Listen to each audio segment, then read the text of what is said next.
for black America, it's just another year. You knew the disrespect by your elected puppeteers, but let me show you how to persevere. Well, it's your boy Jay DaCosta, and together we are the Nitty Gritty. We got Jonene Ford with us here today of Ford Wellness. So excited to have you, especially during this time of the year, especially. If you're wondering who I'm listening to right now, this is Mcknight off his Christmas album, I'll Be Home for Christmas, and the song is the Christmas Song. Yeah, I always liked this song as a kid. I always thought it was really dope, so it's good to have a little Christmas music. It is appropriate time to listen to Christmas music. It's the 15th, right? So this is well within that. It's 10 days, right? I mean, we have a whole 12 days of Christmas, so I could count down since October. Oh, you're one of those Christmas people. Yes. I love Christmas too. See, my mom's one of those people that she had her tree up. She normally has a tree up like the beginning of like the day after Thanksgiving, like November 1st. But she tapered herself this year, and I think she waited closer towards Thanksgiving. But yeah, she's one of those folks. It's like we talking Christmas and we haven't even let Halloween pass. Raphael was good. Lana was good. I'll just let this play for a second. I'm gonna turn it down now so y'all can hear it. I like Mcknight. It's a nice little groovy song. It's like something you can dance to. Have your eggnog and Hennessy. I can't do that. My stomach will be done. I absolutely hate eggnog. Me too. Yeah, I can't stand eggnog personally, but I mean, I don't like it. I heard people like it with Hennessy, so that's cool. That's not. Eggnog is not a black people type of thing. Let me add. Everybody back in the day used to, at the holiday parties when we had at the house. Yeah, look, eggnog with some Hennessy in it, right? How do y'all feel, audience? Do y'all do an eggnog, or do you partake of the eggnog? I'm just curious to know. I can't do it. I'm lactose. She said yes. I can't. She said hey. Oh, she said I got my glasses on so I can see from a distance. Without them, I don't have my it would just be a blur. I got them on though, so I can see from far distance. What's up, everybody? Happy to be back. I think we took, 2 weeks off? Almost 3 weeks off? Was it 2 weeks off? I think we took 2 weeks off. We weren't here for Thanksgiving and the week after, 2 weeks. So we took a break, and I think we might be taking another 2 weeks in observance of Christmas coming and New Year's. We'll let you know before the week is out if we're doing this show next Sunday. We may do one more, but it's not a guarantee. Well, Mama Jen is going to be here the weekend of New Year's. Maybe we can do a show with Mama Jen. Oh, okay. Mama Jen going to be on. That'll be dope. Raphael said, what's good? Congrats. And she is correct. Not a black thing, but Henny, but Henny is it. Yeah, that's facts. That's a no. I did try it. Okay, so yeah, it seems like people are fine with a little Henny in it, but for the most part, we're getting a resounding no to eggnog. I guess our generation just don't fool with it. No. Okay. Not that dairy. It's like our grandparents' generation, I think. To say it like some of my southern friends would say, that's fur. That's fur. They don't say fair. That's fur. That's fur. That's fur. I get that. That's fur. So anyways, we got a cool show. We're not going to delay. We're going to cover a few things of current news. Got to talk about Mike, Vick, PETA. Congress is finally doing some things I approve of. We'll even talk about the situation with Lizzo. And then, of course, we got Jonene here, so we always got to talk about health. You have brought to me some interesting things about policy, so we're going to get into that when it's time to get down to the nitty-gritty. We'll talk about people managing diets during the holidays. We get so many questions about that. I'm sure you do, being a nutritionist, right? And then we'll also talk about some of these New Year resolutions and how you guys are going to get snatched back come January 1st, and you're going to do it within 6 weeks before that one trip you have planned in February.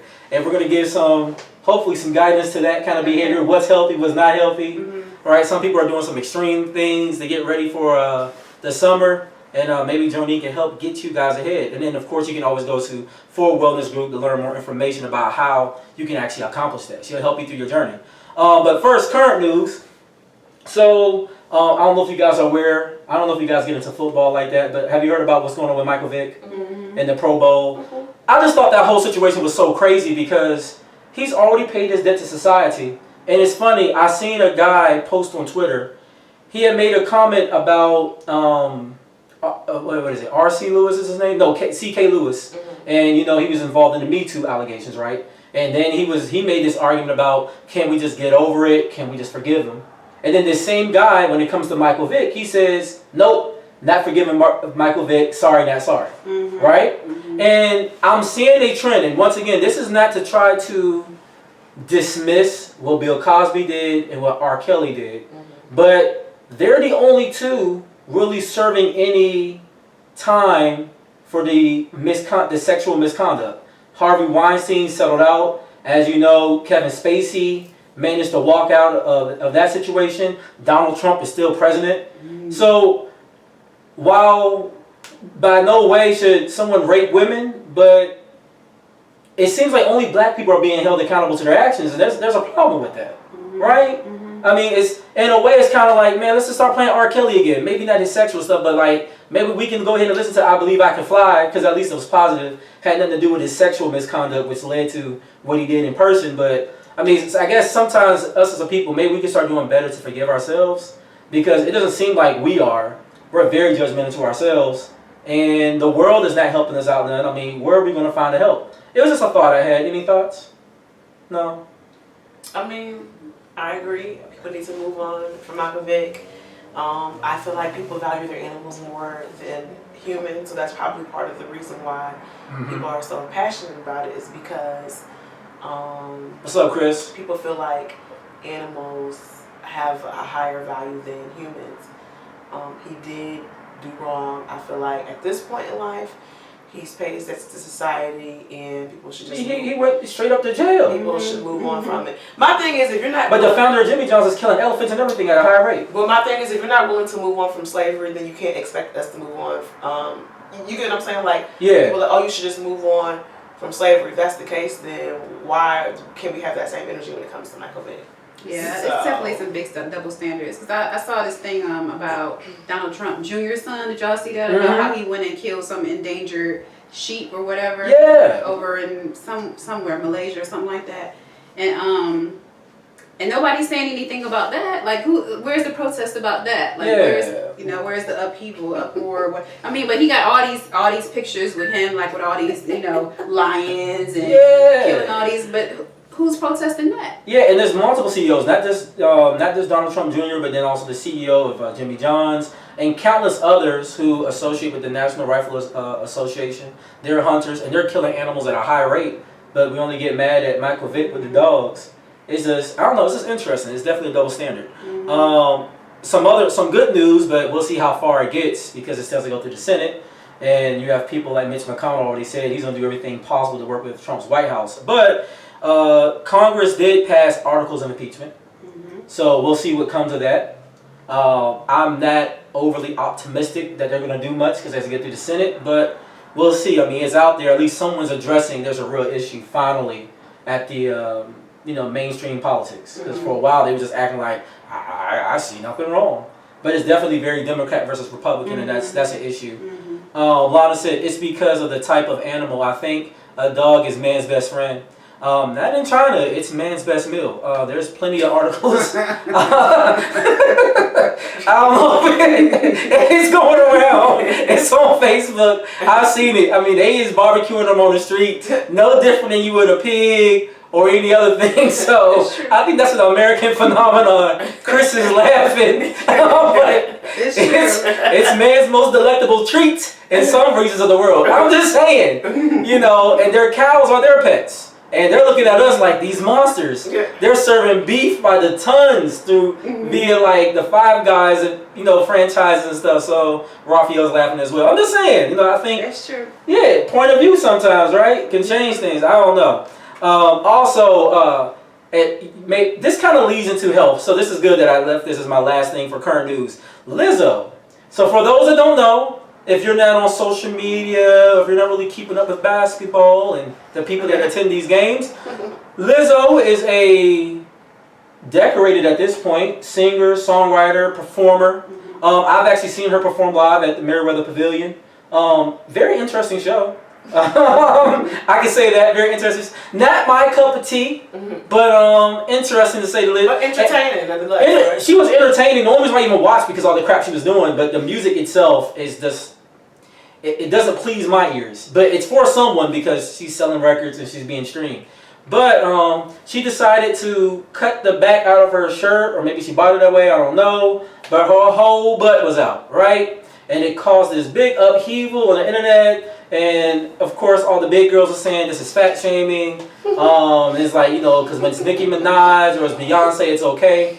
Something Charlamagne said on the Breakfast Club, and then I just want to open up. I got to hear y'all thoughts.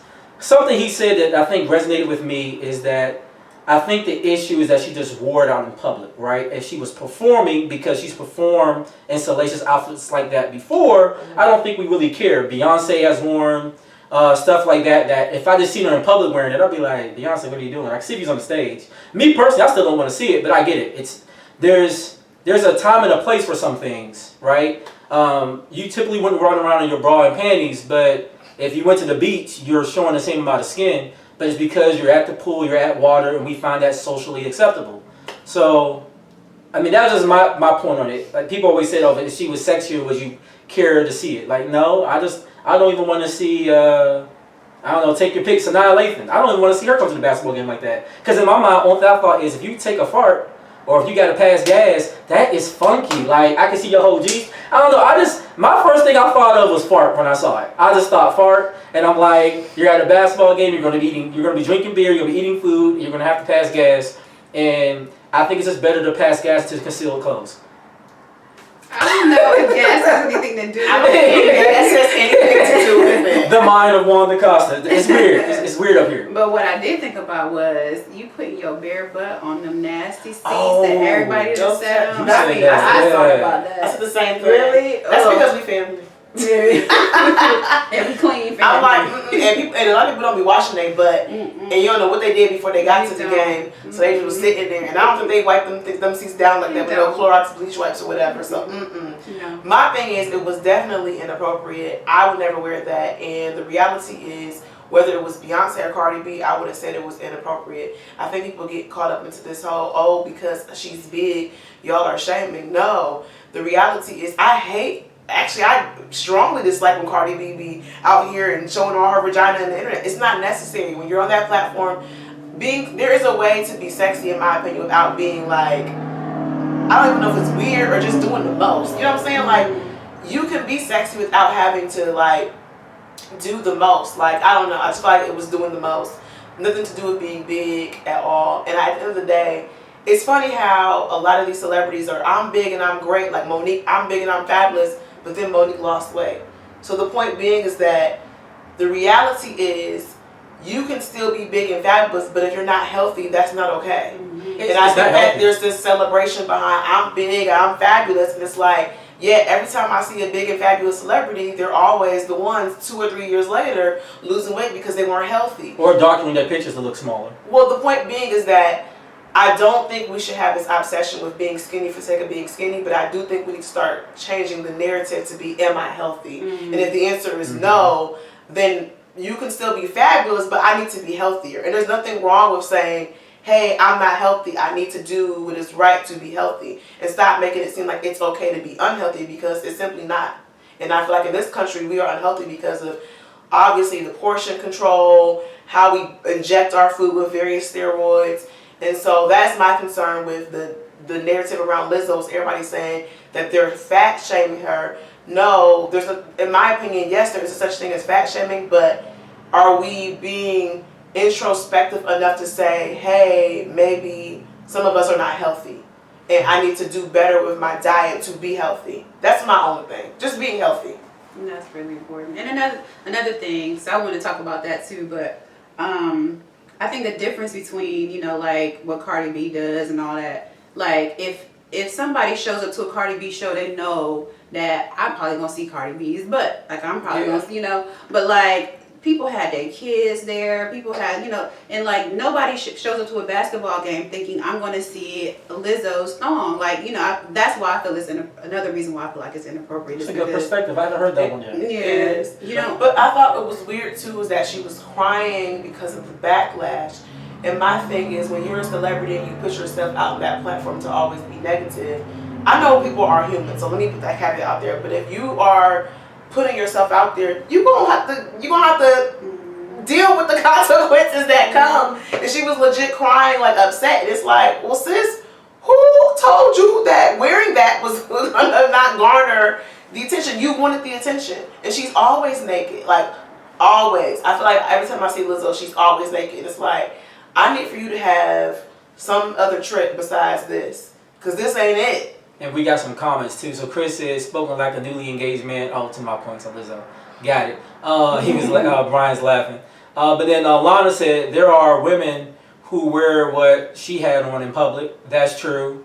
Lana said, "Woo, that sanitary thing got me sitting on the bare seats." Yeah. Right? Lana said, "I don't want to see any naked body like that in public, man or woman." Yes. Good point, right? I'm with Lana. Because sometimes people try to make it like a woman versus men thing, but some people just have literally equal across the board feelings like Lana. She said, right, what's your cholesterol level, ma'am? Any body type. We can be skinny, we could be skinny fat too. Yes, no you muscle can. at all. Good point. I'm Yes, pretty you sure can. Yes. Jonene's going to speak on that. And she said, my perspective is they have dancers at the same games. That's true, but even the dancers don't have on phones, right? And they have on flesh tone tights. Yeah, they have on flesh tone tights. They still try to make it somewhat decent for children because it is a family environment. And for those people that are like, and that's where I get confused in the slut walk. I don't want to talk because I'm a man and I try to respect that women should be controlling that conversation. But then as a parent, I want to say something because at the same time, there's just certain things you want to choose how to expose your children to it. Whether that's making certain choices in life or exposing to them what they see. There's a reason why the movie industry has a rating on content. There's a reason why you can't, to some movies they're NC-17. You cannot go to the movie period, even if you're a company with an adult. It doesn't matter. They feel like this movie is too either pornographic or too violent for someone under the age 17 or younger to view. There are some movies where they're like, you know what, if your parent allows you to watch it or the adult you're with thinks it's okay, all right, cool, but it's rated R. We recommend that a 17-year-old or younger doesn't watch it, but hey, if you're accompanied by an adult, they don't mind you hearing that kind of talk, that much profanity or seeing this much violence, all right, cool. So if movies will taper a level of what they feel like is appropriate for our audiences, I don't see why education and entertainment, when it comes to music or how certain celebrities go out and dress, I don't see why we're missing the disconnect. But you know what's interesting, and I know we're getting ready to move on from this, so I just want to say this. I find it interesting that, I don't know if it's something that she feels she needs to be naked or that she really is just comfortable being naked, but this lady was just on the cover of Time magazine. It's like, if you're on the cover of Time magazine, I think at this point in your career, you don't have to be naked all the time. Maybe for your shows, okay, but you don't have to be naked all the time. And so it makes me question, are you doing it to create more attention for yourself? And that is kind of my concern, because when you are a celebrity, yeah, you want attention, but not all attention is good attention. And I feel like as a celebrity, you should be strategic with the attention that you were trying to garner. So I agree. We're going to get down to the nitty gritty now and talk about some health. But before we get there, this Clap It Up for the Nitty Gritty is our first sponsored show. That's big for us, right? We done sponsor. People always say that family are the last people that will see your dreams, but that's not true, because we have Jonene Ford, who is sitting here, who is the owner of Ford Wellness, and she's our first sponsor. So we'll be seeing some ads this week because we got to pay our bills for Ford Wellness. And before we go any further, I'm going to pay some bills right now and read this verbiage. So Ford Wellness is an online health and wellness company. At Ford Wellness, our goal is to help everyday people elevate and prevent chronic disease, get to and maintain a healthy weight, and improve their overall quality of life. Our team of clinical nutritionists, sports nutritionists, health coaches, integrative health practitioners, and fitness trainers accomplish these goals by teaching people how to eat better, showing them how to exercise effectively, and coaching them over long term so that their results last a lifetime. We collaborate with our clients, healthcare practitioners, in order to provide a more holistic approach to achieving overall health and wellness. We pride ourselves on our core values: commitment to health and wellness, commitment to research and education, care for the community, sincerity and compassion, and we consider our work a reflection of these values. Come on, Ford Wellness. Come on, sis. Right? Write that Gotta pay these bills, gotta pay these bills. You know what I'm saying? When people put money towards a cause. That's how you write a little business mission statement right there. That's how you do it. And catch that T, catch that note, the y'all. nitty gritty always got bills to pay. So we appreciate this episode being sponsored, but you can, if you're a small business owner or a large business owner, we take all the money we can get. You can also sponsor Once again, we'll pay our bills live during the episode. We'll shout you out, and then we'll also, based off whatever package we work out with you, we'll put up advertisements for your business on our various platforms. Yep.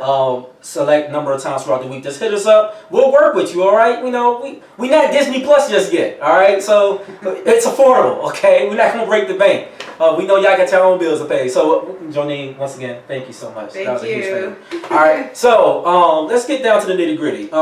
Something we had talked about previously, and I was like, man, this would be a great show because you was really educating me in that moment. I didn't know this. I was like, we gotta bring this to the nitty gritty show.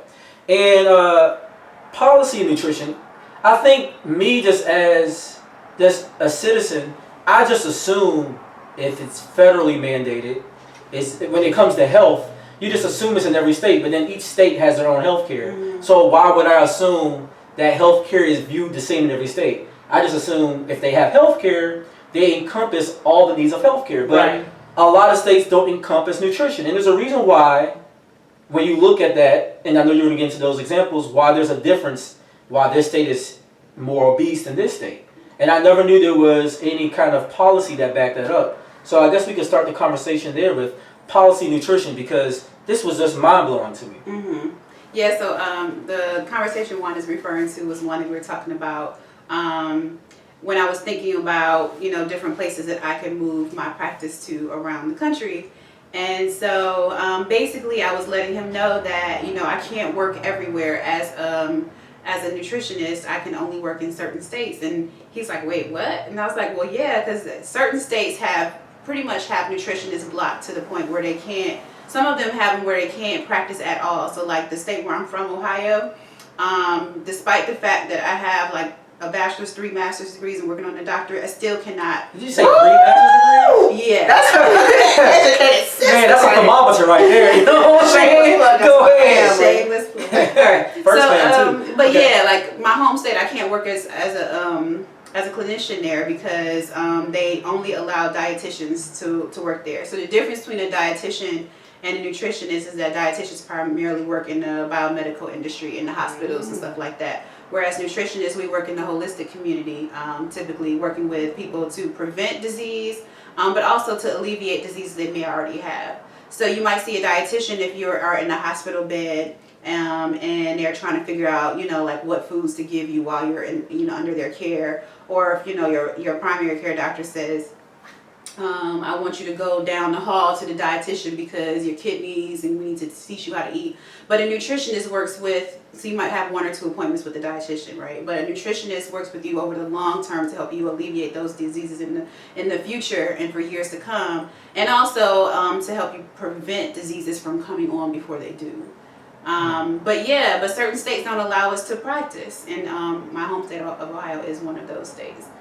And I found that interesting because when you don't allow people to do the preventative things they need to be healthy in nutrition, and I've always been taught and I've always read that typically, especially ailing the black community, because 2 of the biggest things killing us is sugar and salt, right? Yeah. And it's kind of like if we learn how to, we're always going to make sure our food tastes good, but maybe we didn't need Lowry's and McCormick, saying seasonal, right? Like maybe you just pick one of the 2, right? Or maybe, you can use some paprika or something more natural to give you the same taste that you're looking for without having like Mrs. Dash and like 3 other like Old Bay and something. You know what I'm saying? I know what you're saying, and I'm going to be completely transparent right now. I feel like I have a hard time with my weight because I know I need to cut out more sugar. But in my head, it's like, I'm not out here drinking and smoking. I'm not out here spending my money on weed and drugs. So why can't I have that extra cookie? Lord, why are you making it so difficult? Well, I can't have the cookie that's going to make me feel good in this moment that I'm irritated. I'm not out here drinking and smoking. So why can't make it so, Lord, that I can have the cookie and not gain weight? And then I look at my body and God says no. And it really bothers me that I can't indulge in that way because I have now made it my, what do you call it? I'm having a blank. When you depend upon something, a dependent. I guess I'm using food as a dependent to some regard. Yeah, but to make me feel better. Like food makes me happy. Before it was retail therapy. I've moved on from that. Now it's food. Like I literally would have moments where, and this is how crazy, where I can have a cookie in front of me, and I be feeling some kind of way about life or whatever, and I eat the cookie and I'm like, dun, dun, dun, dun, dun, dun. Why does sugar make you change your mood? I literally become a different person when I have a brownie or a cookie. Am I the only one? Let me know if I'm the only You're not. And as they're typing in their comments, let me read some of the ones we have. What's up? Young Birds, I see you in the building. Matt, I see you. Let me see. Chris said, really good discussion topic. Dope. Lana said, question, is there a relationship between nutrition laws and large-scale healthcare system? That's a good one for you. Example, Cleveland Clinic and no nutritionist, right? In other words, is there some type of financial reason why Cleveland Clinic is doing so well? Because maybe the work is not being done in some of those communities to prevent the health issues, so it doesn't benefit that state to have nutritionalists because they're making more money from the big dollars that go into a Cleveland Clinic. Right. So I would say on a large scale, so I know as a people we love like the conspiracy theory type stuff. I can definitely vouch for the Cleveland Clinic and say that they are probably the only major health institution that does have an integrative health facility within the institution. Mm-hmm. So shout out to Cleveland Clinic. They are doing a whole lot for preventive care, and they're probably one of the only institutions out of the larger ones in our country that is doing that. So although they don't have nutritionists inside of that institution because they're not allowed to by law, they do have other integrative health practitioners like acupuncturists. They do have dietitians that focus more on holistic nutrition, like what I do. They have a lot of preventive care at the Cleveland Clinic. But on a larger scale, I would say that I'm interested in knowing like the connection between the lobbyists against having nutritionists allowed in all the different areas. I'm wondering if those lobbyists actually are connected to maybe the insurance companies or to the prescription medicine companies, things like that. I'm curious to know, but I don't know that there is a connection. That's so funny you said that because I was watching, I forgot, they're from the UK, and they were saying that our diet has a direct, it's a derivative or has a direct effect on our body. So for example, based upon how you eat can affect your fibroids, can affect ovarian cysts, and they were saying that here in the US, doctors give out birth control like candy, and that birth control is what's causing a lot of women to be infertile, and why, like, you've had all these years preventing a natural, I guess, cause of your body, and then now all of a sudden you stop taking birth control, you try to get pregnant and you can't. And they were saying that it's based upon what you eat and kind of how the industry makes money off giving you pills. And so with you talking about holistic health, I've heard of people nowadays actually like curing their body of cancer because they're changing their diet. So my question is, if these are true facts, why is the industry so bent on, I get it's making money, but why not ensure a quality? Like, I guess what I'm saying is if healthcare is so, the cost of it is so high, why not try to provide some kind of education to a better quality of life so that people can actually heal themselves without having to break the bank? Make it easier. Maybe you won't have to buy as much health insurance for your employees if the standard was to preach holistic health. So I feel like it doesn't make sense. And before you answer, because you'll probably answer multiple questions, let's see, comments. Lana said, I'm not a sweet person, I like food. She said, Kaiser is starting, but it's only in California as far as implementing nutritionists and things of that nature.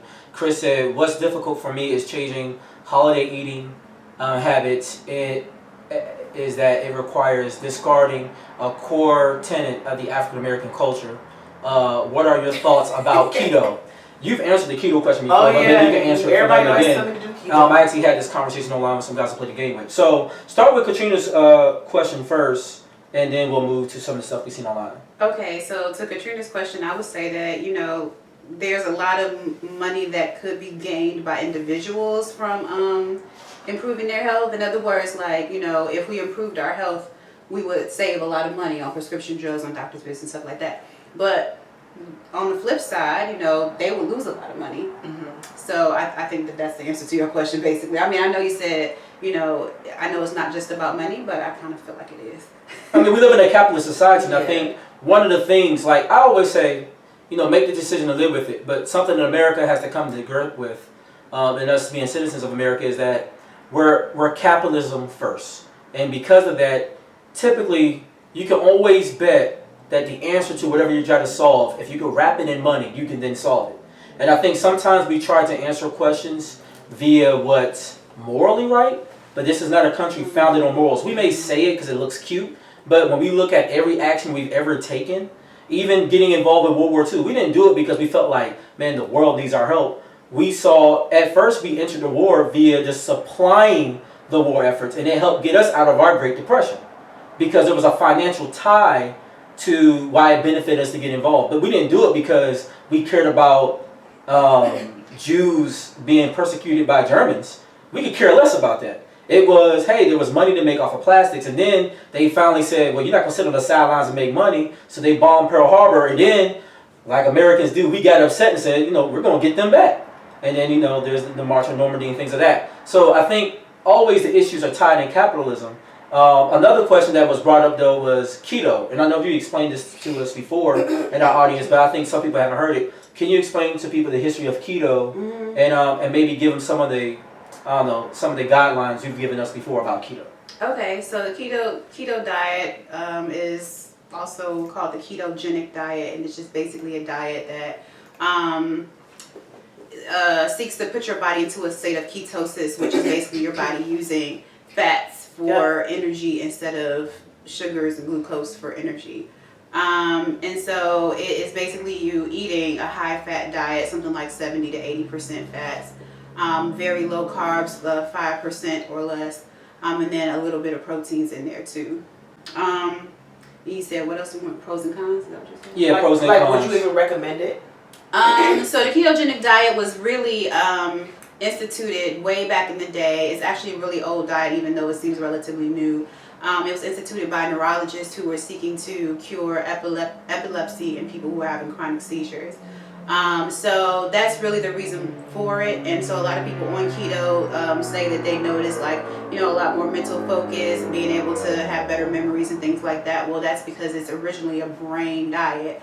But it was never meant to be a long-term fat loss diet. That's not what it's made for. Your body does not operate optimally in the state of ketosis. If you need it for health reasons, that's the only reason why I would say you should be on it long-term. Otherwise, you could use it as a fat loss diet, but I wouldn't say you should do it forever. It shouldn't be a lifestyle. So definitely temporary. Something else that came up through the audience. So Lana had made this comment. She said that insurance companies are starting to come around because of the shift in population, and it's costing more because people are older and living longer, right? But something else that was brought up, and I know it was one of the things we wanted to discuss. So since it came up, I'll go ahead and start touching on that, and we'll continue talking about policy along the way. But this idea of some of the things we eat culturally. And for those that's been an African American class, I'm not going to re-preach it, but they gave us the leftovers and we made it soul, right? So now it's kind of like what we do. We have black eyed peas with too much salt in it for the New Year's, for good luck, and then we have greens because you want to make sure you have money in your hand. But then during any special occasion, whether it's Easter all the way up to Christmas, you're going to have things like, well, I don't eat no chitlins, but people want to eat pork chops. People want to have macaroni and cheese. I make macaroni and cheese. It's not healthy. It tastes good, but it's not healthy because it's just not healthy. If you saw what I put in there, it's nothing healthy about that. But it tastes good and we like it and we get used to eating these foods. Is there a healthy way to partake in these things and somehow stay healthy? Please tell me there is. But is there a way to kind of manage these diets during the holiday, or should you even diet during the holidays? Yes. There may not be no one resolution, but what are your thoughts? So if you follow my page at the For Wellness page, it's on Facebook and on Instagram at For Wellness, you will see that I have a lot of stuff on there about holidays and managing the holidays and trying to be healthy and live a healthy life at the same time as trying to enjoy your family, enjoy festivities and stuff. And so I always say, your day-to-day life, every single day should be a healthy lifestyle. However, when you go to a holiday, gathering, you go to Christmas dinner, eat your Christmas dinner. But let it be Christmas dinner. Don't be living off of it for a whole week. Like pack it up, send it away, or only make enough for that particular dinner, because it's when you're eating on it for days and days and days when you start to gain the weight. If you have one, dinner, Thanksgiving dinner or Christmas dinner, or go to one holiday party or whatever, that's not going to hurt you. And then also, if you find yourself, some of us are very social butterflies or whatever, so we have a holiday gathering every 3 days during this time. That's real life right now. Friendsgiving. Yeah. So in cases like that, I would say, be selective about what you eat. You don't have to eat all of the cookies. Sorry, Katrina. You don't have to. You don't have to eat all of the fried chicken wings. You pick one thing that you'll indulge in, and then get the rest healthy choices. I mean, like I said, the main dinner, your Christmas dinner, when you're sitting down with your family or whatever, you partake in for the holidays, just be comfortable and don't stress about it. But on the day-to-day, you should be making healthy choices the majority of the time. What about eating meat? Like right now I'm doing a no meat, but I'm not doing it because of a fad. I'm just doing it to document how my body responds to it. But I do feel it interesting that the meat that they sell, the meat that they sell on the market, sometimes they'll see cancer in the meat and they still sell it. Mm-hmm. So it's like, ooh, if the pig had cancer and I'm eating the pig, can I get cancer? And then while you're answering that, because it kind of goes 2 and 2, so I don't want you to have to answer the same question twice, so maybe I'll put it in there. But because then you always hear that if you eat too much tofu, that's just as bad. Like, someone said that stuff like Beyond the Meat is only supposed to be a transitional food, not a long-term thing you eat. Mm-hmm. It's just something to help you wean off to meat to where you just eat, plants. But it's not, you're not supposed to keep on eating beyond the meat burgers. Thoughts on that? Because they kind of go 2 and 2 together. So I'll start with you and I'll go back to Katrina. So when it comes to food choices, I think the majority of our problems are that we eat stuff that is just not natural. So what I normally tell people when they come in to see me at the office for nutrition consultations is, if you couldn't go to a farm and see it running around or see it growing, then it's probably not something you should eat. I like that. You can't go to a farm and see a Beyond the Meat burger. You just can't do it. And you can't even see a derivative of what it maybe once was, because we have no idea. It's just as bad as eating a fried piece of chicken, to me, in my opinion, because it's straight up chemicals. Read the ingredients list. Can you pronounce the ingredients? If not, then you shouldn't be eating that. So if it's not something that you can see running around, you can pick from a tree, see it growing off the ground, then it's something that you should probably avoid. And a lot of our problems come from eating processed foods. And a lot of our hypertension doesn't come actually from added salt. It actually comes from processed foods, which has a whole bunch of added salt. And then on top of that, we add more salt. So if we just alleviated that and just ate more whole foods, then I think we would be 1,000,000% healthier. You got some likes from that for sure. Huh? You got a lot of people liking it. Oh, yeah. As far as Katrina, about the meat thing, I always encourage people, especially in our country, if you're going to eat meat, then to eat it organic. I don't feel like meat can absolutely be a part of a healthy diet. I'm a meat eater. I'm an omnivore. I eat meat and I eat vegetables and I eat grains. I eat all of it. I eat carbs. I eat fats. I eat chicken. I eat beef. I eat everything. That's a lot of stuff to eat, y'all. Y'all hear that? Right? See, that's good. But I eat foods that I can connect to some type of growth process. I don't eat a whole lot of, I don't eat stuff that comes out of a bag or a box or a can. So anyway, so meat can be a part of the healthy diet, but I always encourage people, if you're going to be a meat eater, then to choose organic, so that you can make sure that it's not having a lot of those chemicals and pesticides and hormones and all that stuff growing in it. And as far as stuff that is in the meat that could have caused the meat to become sick, when you cook it, you kill it. So I wouldn't worry about that as much. But the hormones and the antibiotics I would be concerned about. So for that reason, I would say if you can go organic with your meat and meat products, then that's a good choice. And we have some more questions from our audience. This is why I love this format, because these are the things that people used to say after the fact. And I was like, oh, okay, well, next time they come back, I'll try to remember. So Lana said, thank you for the keto tip. Listen up, Christopher McKinney.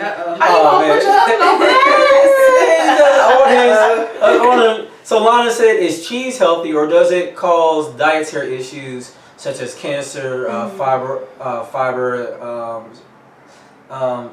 cystitis. I'm not saying it right, I know, but yeah. Right. Then it says asking to prove a point to a coworker. All right, Lana with all the shade today. But nonetheless, hopefully, it's all helpful information. Wait, you see the emoji? Is that from Chris? That's from Chris. Yeah, he's just kind of like, what? And then she said, best meat I had was from out of the country. Yeah. I saw the chicken, and it gave us eggs. Later that day, barbecue. And that's true. When you go to other countries, that goat you might be playing with, i.e., funny Katrina story, it might be dinner later. What are your thoughts on dairy? Yeah, what are your thoughts on I dairy? know her thoughts on dairy, but I'm going to let her tell y'all. Yeah. Yeah, so dairy is probably the only thing that I don't eat. And it's for a lot of reasons. So I just had a conversation with one of the nutrition coaches that works with Fort Wellness about the reason why we don't promote dairy on our page, even though generally speaking dietitians and stuff will promote dairy as a source of calcium. There's a lot of conflicting research on dairy right now. So I will say as a whole, African Americans probably should avoid dairy because generally speaking our genetic makeup does not process and break it down very well. In fact, really the only ethnic group that does are Caucasian, Interesting. Asian Americans, or I should say Asians, Africans, Indians, Hispanic people typically have problems with digesting lactose. We don't have the enzyme called lactase naturally occurring. So that's why a lot of us, have gas and bloat. So if you ever ate some cheese and then you get the BGs right after, it's probably because you black or you. And is that your body just trying to get it out of you? Because it's I can't break it down. So it's your body trying to digest it, and So when you get gas, it's like bacteria producing gas, basically trying to consume it. So anyway, so generally speaking, I don't recommend it for most people. And then for another reason, I just, Chris said, wow. This is logically speaking, the milk was made for a 300-pound animal. And it has 4 stomachs. Right. And so. No, literally, cows have multiple stomachs. Yes, they do. What is that called? I forget what they're called. I'll think of it in a second. But kangaroos are the same. They have multiple stomachs. But anyway, so why would we think that we can consume it and then get what we need from it? It just, it makes sense that we don't, digest it very well. With that being said, so are eggs considered dairy or no? No. Okay, so I'm not gonna argue with y'all about this no more. Eggs are not dairy. As far as our eggs are daggone meat. So you know where people get that from? Because it's in the dairy section in the grocery store. It's in the dairy section. Also, if you remember the old food pyramid, which was actually so backwards. Because you remember back in the day, they changed it. But back in the day with the food pyramid, they told you that you were supposed to consume more bread and wheat and stuff. And then we're finding out now that no, you shouldn't consume so much. Maybe you should consume more fruits and vegetables, right? But at the same time, that food pyramid was based on us going through the Great Depression. I did some history on this. Correct me if I'm wrong, keep me honest. But that old food pyramid was based off us going through the Great Depression and what foods were more readily available for people to eat. So they based it off of also not just what was actually healthy, they based it off of what was actually cost affordable to the average American to keep your stomach full, not necessarily growing you correctly. And then in that old one, that's why they used to put the eggs in the dairy, which is actually wrong because it's protein. It comes from a chicken. I think you're talking about one that was before the food pyramid. So there was another one. It was like a box, and it was 4 food groups, and then they that's what I'm talking about. It wasn't a pyramid. What are your thoughts on different types of milks? Eggs are safe. I would like for you to, for example, I remember when soy had its emergence, and now I was told from the OBGYN that soy is really bad and that can affect, again, your woman's health. So then people started to go into almond milk, but then I heard recently that almond milk, you should be careful because it's not really made with a lot of almond. It's more like sugar based. And then now I've really gotten into oatmeal milk. Get into it, y'all. It tastes really good in the coffee. So I'm just curious to know, what are your top go-to milks? I know you drink cashew. What milk should you avoid, and what should you look at on the back of the, what is it called? nutrition facts label Yes. or ingredients? The nutrition facts label regarding milk. And I'm going to add this second question in there because I think she's going to answer them both at the same time. Chris asked the question, is there a lactate vitamin you can take? Because with me, cheese is just about with every meal. So while you're giving us with milk, what milks and stuff you do recommend, maybe you can answer his question at the same time. Yeah, so there are lactate pills you can take. You can take digestive enzymes, which has lactase in it, which will help you digest that. But I will be asking, Chris, if you were my client, I'll be asking why is cheese with every meal? That might be a little too much cheese, but we can talk about that another time. Okay. Go to full wellness and learn some more, Chris. But yeah, as far as other plant alternatives, so Katrina mentioned the soy milk. So one of the things. And then you mentioned something about what was it? Oh, the birth control pills. Okay, so soy milk has been linked to fibroid growth in women, especially in Black women.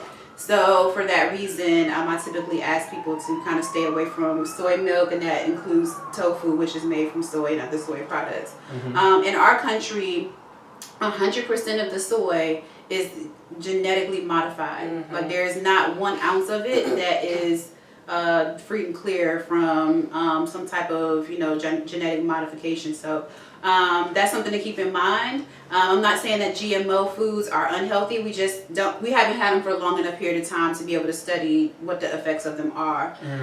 So that's something to keep in mind as well. So I would say, when you go to the plant-based milks, something to look for is that it says unsweetened. A lot of like almond milk or whatever, coconut milk, which is I drink a lot of, will have added sweeteners to it to make it, taste a little bit like more like milk. Mm-hmm. So it doesn't taste like actually sweet, even though it has sweetener added. You don't need it, so get it unsweetened. But I like the sweetened one. I told you that. I really like this. There's one that's sweetened with honey, but it's probably still got the other false sweeteners in there too. Honey is sugar. Look at Juan. He thinking he's trying to get around, but he's not. She hurt my feelings. Oatmeal. Have you tried oatmeal milk? I have not tried. No, I haven't. Oatmeal milk is like my favorite as of lately. It's so creamy and good to me. Yeah. Yeah. I mean, you can always make your own at home too. So like. Oh, I do that. Yeah, all you do is get some filtered water and take whatever you want to use. So like if it's almonds, take like a whole bunch of almonds. And then I think the ratios are different, but I think almonds is 1 part to 1 part. I can't remember 100%. But yeah, you just put it in a Vitamix or blender or whatever, and then drain it. And then the stuff that comes out is the actual almond. That's all they do. Oh, wow. But then they add all these preservatives to it. You can do that and have it natural. Interesting. Mm-hmm. Chris is laughing. There's just some friendly banter in the comments. Chris said she's throwing shade because I'm in Atlanta and she's in KC. She said I was going to ask if I could make it at home. So I guess you just answered that question. Yeah. Dope. And it tastes really good, like when you make it at home yourself. It sounds like it tastes good. So we don't have a whole lot of time left. It's 8:48. We got about 12 minutes left. Something I wanted to bring up because it's going to come up, right? So it's December 15th right now, and everybody's just happy and fat, right? We're eating our cookies, we're eating our cherry pie, our cobblers, our brownies. But then, in a matter of literally 17 days, January 1st, we gonna be at the gym. Gym is gonna be packed, like, and then all the gym memberships, they know better, right? They start offering like, hey, you get a membership for a year for $100, and they're really getting their money's worth out of you because you could get the membership for $15 a month. They know you're only gonna use it for 2 months, so really they just really made an extra $70 on you because you didn't get the subscription, which is kind of dope. Like they're really smart. They hip to us now, right? So there's gonna be dollar memberships, all these different things. Everybody's gonna get into the gym.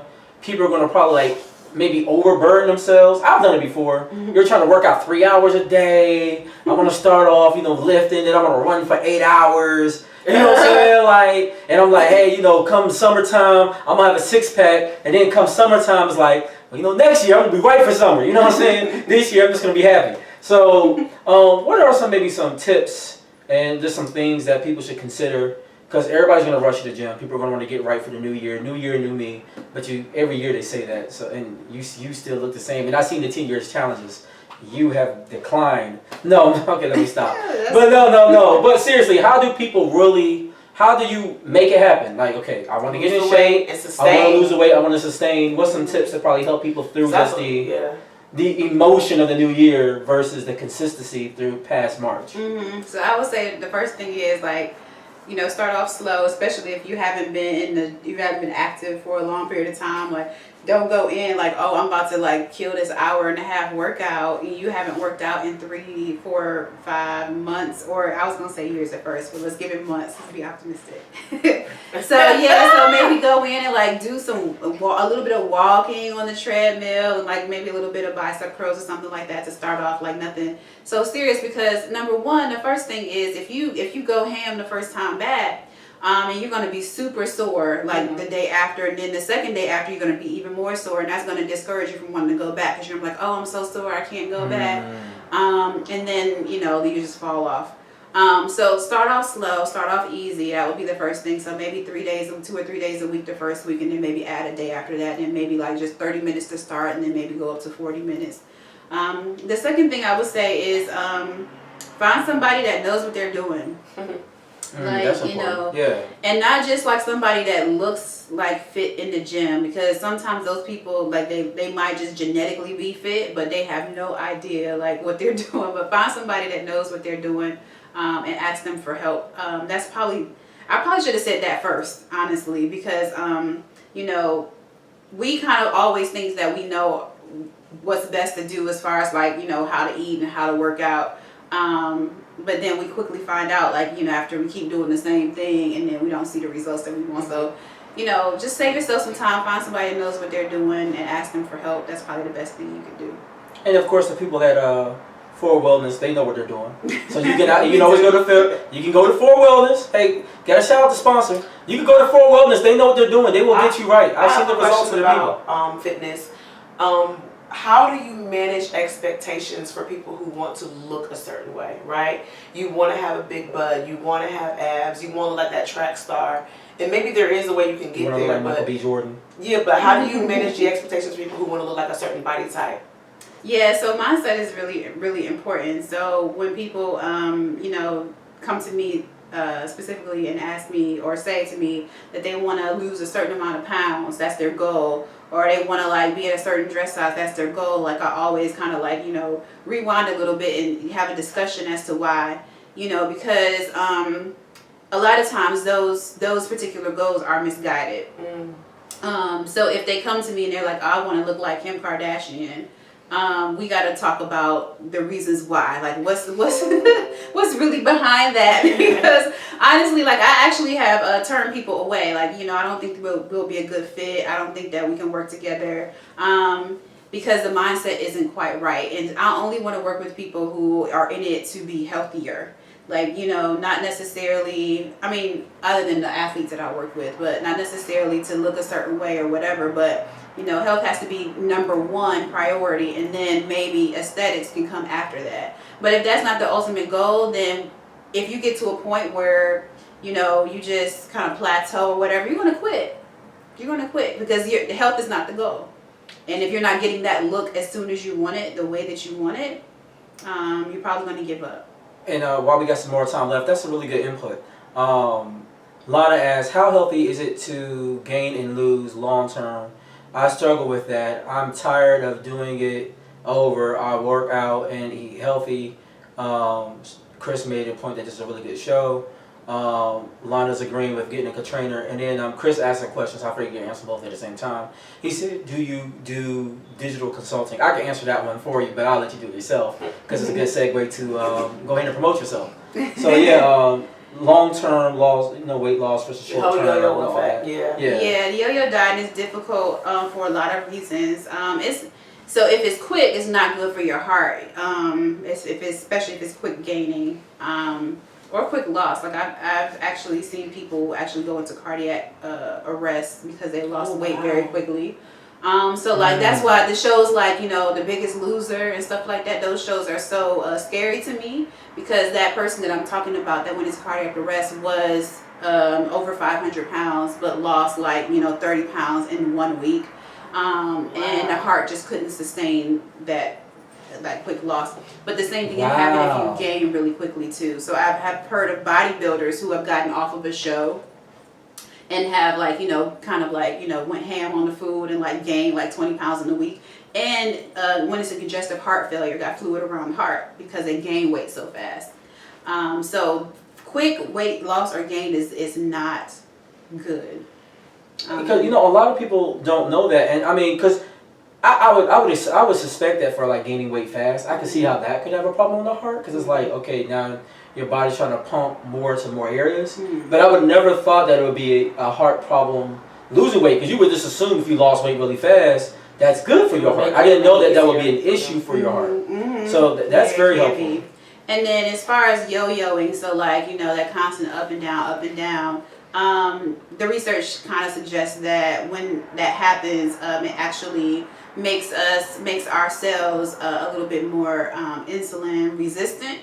And so that's a fancy way of saying we can't process carbs and sugar very well. So the more you lose and gain, the harder it is for you to lose in the future, because your body just can't process carbs as well anymore. So that's something that you definitely want to get a handle on. So it's kind of, if you want to lose it, that's a little motivation to keep it off. So maintenance is super important, especially for people that have a hard time losing weight. Okay. And then they asked about digital consulting. Digital consulting, yes. So my company is an online company, actually. So while I do see some people in person, probably 95% of the people that I see are virtual clients. All right. Any places around the world, around the U.S. that you can shout out as far as where some of your clients are located? Let's see. I have one that's in Afghanistan right now, and serving in the military, so that's pretty cool. They're pretty much all over the country. I have one in Puerto Rico right now too. That's the only place that I can think of that's outside of the country. Dope. But states all over. Yeah. So if you're wondering, like, oh, can you reach me here? Can you reach me there? She can touch you anywhere, guys, and help change your life. For Wellness can help change your life. Like she said earlier, I want to reiterate, it starts with a mindset. I think if you haven't rationalized to yourself that I can do this, I'm doing this to make myself healthy. Thank you, IG, for joining. And you're consistent in your mindset, I think that's going to be probably your first action. Because like a lot of times people, like you said, they do it because they want to look a certain way. And then once they get that, then it's like they go back to the same habits, and they have not implemented the lifestyle change.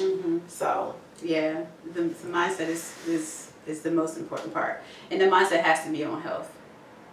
Yeah. I just want to ask one question, because I know we're getting ready to wrap up before you play your cue and all that stuff. What are some actionable things that women can do to lose weight versus men? Because as you know, it's hard for women to lose weight than men.